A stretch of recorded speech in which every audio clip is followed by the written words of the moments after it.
আরেক গণেশ চন্দ্র রায়। আর গণেশ চন্দ্র রায় ঢাকা বিশ্ববিদ্যালয়ের ছাত্র দলের সভাপতি হইল কেমনে? আমি হিন্দু মুসলমান নিয়ে আলাদা করতে চাই না, কিন্তু এই গণেশরা, এই গণেশ, এইদিকে আরেক চাঁদাবাজ আছে হচ্ছে এই যে নিতাই রায়ের এই যে মেয়ে নিপুণ রায়। নিপুণ রায় আর তার বাপ গোয়ারশর, এই গোয়ারশর আর নিপুণ রায়, এই দুইটার মানে চাঁদাবাজিতে ওই ট্যানারি পট্টি টটি ওই সাইডের এলাকার লোকজন পাগল।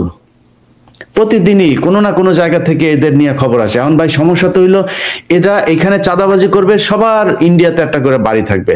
আপনি বিএনপির মহাসচিব বানায় দেন এই নিতাই, এই কি বলে গণেশ, গোয়ারশর চন্দ্র রায় বা নিপুণ রায়, এগুলিরে আপনি মহাসচিব বানায় দেন। খালি একটা কন্ডিশন দিবেন, যে তোমরা ইন্ডিয়াতে কোনো কিছু করতে পারবে না, ডুয়েল পাসপোর্টটা জমা দিবা। দেখবেন আর চাঁদাবাজি করবে না, দান্দাবাজিও করবে না, সোজা হয়ে গিয়েছে। এদের এক পা এইদিকে থাকে, আরেক পা ওইদিকে। আওয়ামী লীগের যে কটাই গোয়ারশররা থাকে, গোয়ারশররা এখানে কামায়, ওইখানে নিয়ে তারপরে এই জমায়।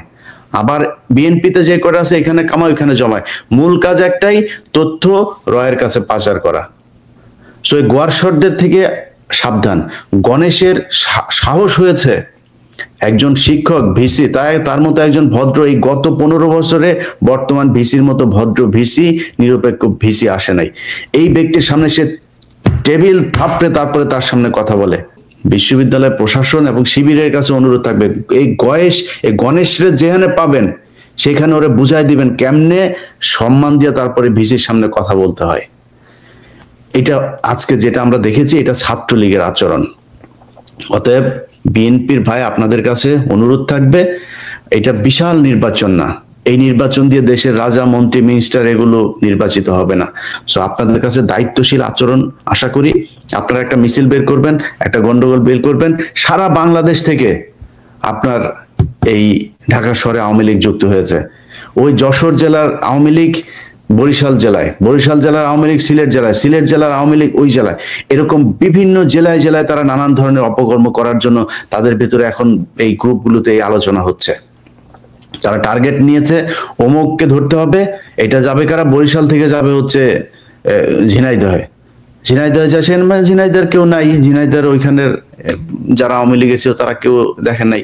একজন বিদেশে আছে, একজন ঢাকায় আছে, সেখানে তারা কিন্তু পরিকল্পনার সাথে সবাই আছে। এখানে আপনি নিউ মার্কেটের সামনে একটা ঘটনা ঘটাবেন, ডিজিএফআই আওয়ামী লীগের লোকজনের নিয়ে এসে ঢাকায় নিয়ে তারা তাদের ক্যান্টনমেন্টে পর্যন্ত থাকতে জায়গা দিয়ে রেখেছে। তারা মাঠে নামানোর জন্য প্রস্তুত। এসে তারপরে ঘটনা একটা ঘটায় দিবে, আপনিও মারা যাবেন। আপনি তো ছাত্রদল করেন, আপনি তো এটার সাথে নাই, কিন্তু আপনার বুকে গুলি চালাবে। ওরা 2-4টা লাশ ফালাই দিবে। এই যে আপনি সবশেষ দেখেন, এই যে নুরাল পাগলা, এই নুরাল পাগলাই বদমাইশের লাশ উঠায় তারপরে করছে। এই বদমাইশের লাশের মধ্যে মুইতা দিলেও সমস্যা না, আমি খেয়াল করি না। ওই নিজের ইমাম মাহাদি দাবি করেছে, ওরে মুইতা দেন। ওর কিছু বক্তব্য আমি পরে শুনলাম। তো মানুষের ক্ষোভ আছে। এই মানে ডিজিএফআই কিন্তু ভাই, আপনি ধরেন এক জায়গায় দাঁড়ায় আছেন, ডিজিএফআই এর লোক যায় আপনারে মারধর শুরু করে দিবে, আপনার দোকানে ভাঙচুর, এটা করবে না। করে কেমনে? আপনার দোকানের সাথে আরেক দোকানদারের সম্পর্ক খারাপ, তারে দিয়ে আপনারা করবে যে ওরে একটু সাইজ করতে হবে, ওরে করো। আপনি যাবেন যায় ওর দোকানে, ওরে যাবেন মারতে। ডিজিএফআই লোক 4-5 জন থাকবে, আপনি তো খালি গেছেন ওরে 2-4টা চট থাপ্পড় মারতে, ডিজিএফআই লোক যায় পেটের মধ্যে ঢুকাই দেবে চাকু একটা। হইলো কি, 2 দোকানের এই ভাগাভাগি নিয়ে দ্বন্দ্বে প্রাণ গেল আরেক দোকানদারের। মারলো কে আসলে? তো DGFI. That's how they work. আপনার এই জিনিসগুলো মাথায় রাখতে হবে। এই নুরাল পাগলার এখানে যেমন ছাত্রলীগের 2টারে পরে পাওয়া গিয়েছে, এগুলি ডিজিএফআই, এগুলি রয়ের। তারা এই সারা দেশে এইভাবে ঘটনা ঘটাবে।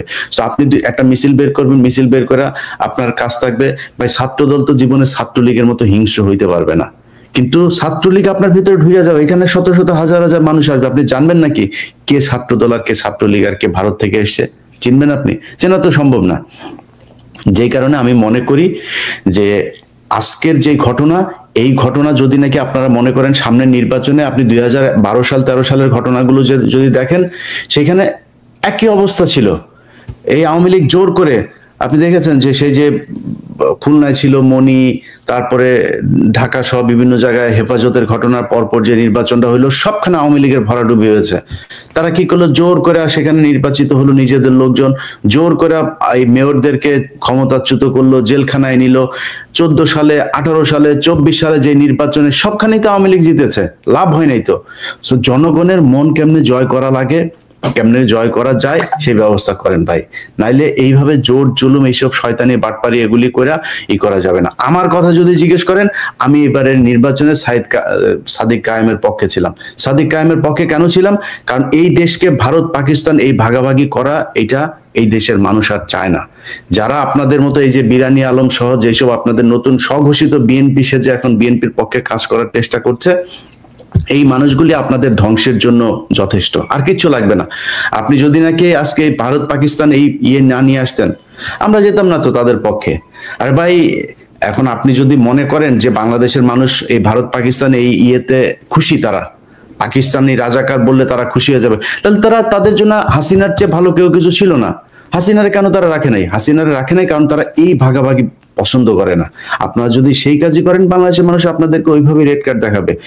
ভালো হইতে হবে ভাই, জামাত যা করে, ছাত্র শিবির যা করে, তার চেয়ে ভালো কিছু করেন। এই দেশের মানুষ শিবিরের, আমি বিশ্বাস করি জামাত শিবিরের বাংলাদেশে বিএনপির অর্ধেক ভোটও নাই, তারা নির্বাচিত হবে কেন? আপনি আপনার কাজ করেন। সারা দেশে চাঁদাবাজি হচ্ছে, এটা সত্যি কথা, আপনি এটা লুকায় রাখবেন কিভাবে? আমি বলবো না, পিনাকি বলবে না, কনক সরোয়ার বলবে না, আরেকজন বলবেন, কেউ না কেউ বলবে। সারা সব দেশের মিডিয়া, আপনি সেই পঞ্চগড়ের এক গ্রামের ওয়ার্ডের কমিটির স্বেচ্ছাসেবক দলের নেতা চাঁদাবাজি করতে গিয়ে কট। আরে ভাই, সে যে চাঁদাবাজি করতে গিয়ে গ্রেফতার হইলো, সে তো সেই পঞ্চগড়ের এক গ্রামের এক স্বেচ্ছাসেবক দল। হেডলাইন কি আসলো? হেডলাইন আসলো হচ্ছে স্বেচ্ছাসেবক দলের নেতা চাঁদাবাজি করতে গিয়ে গ্রেফতার। এরপরে তারেক রহমানের কাছে খবর গেল, যাওয়ার পর তারেক রহমান তো চাঁদাবাজির খবর শোনার সাথে সাথে বহিষ্কার অর্ডার দিয়ে দিয়েছে, সাথে সাথে বহিষ্কার করতে হবে, বহিষ্কার করে দিল। এই যে গ্রেপ্তার হইলো, নিউজ একটা হইলো, বহিষ্কার করলে নিউজ আরেকটা হইলো, দুইটাই কিন্তু পাবলিসিটি হইলো যে আপনারা চাঁদাবাজি করেন। সো এখান থেকে বের হইতে হবে। আপনার দলে ভালো মানুষ আছে তো। এই বিএনপি গত 15 বছরে, আমি তো মনে করি এদের 80% মানুষ প্রচন্ড ভালো মানুষ, তারাই চাঁদাবাজির বিরুদ্ধে অবস্থান। তাহলে 20% কন্ট্রোল করেন। তাদের কন্ট্রোল করার জন্য এক এলাকায় 3টা গ্রুপ, এক গ্রুপ যদি চাঁদাবাজি করে, 2 গ্রুপ এখন আপনারা নিজেরা আরেকটা কমিটি তৈরি করেন, করে ওদেরকে প্রতিরোধ করেন। এটা যদি না করতে পারেন, দেশের মানুষ কিন্তু এখন ঘরের মধ্যে বসে সবকিছু দেখে, কি হচ্ছে, কারা কি করবে, কিভাবে চলবে দেশ, তারা আপনাদের রেড কার্ড দেখাই দিবে।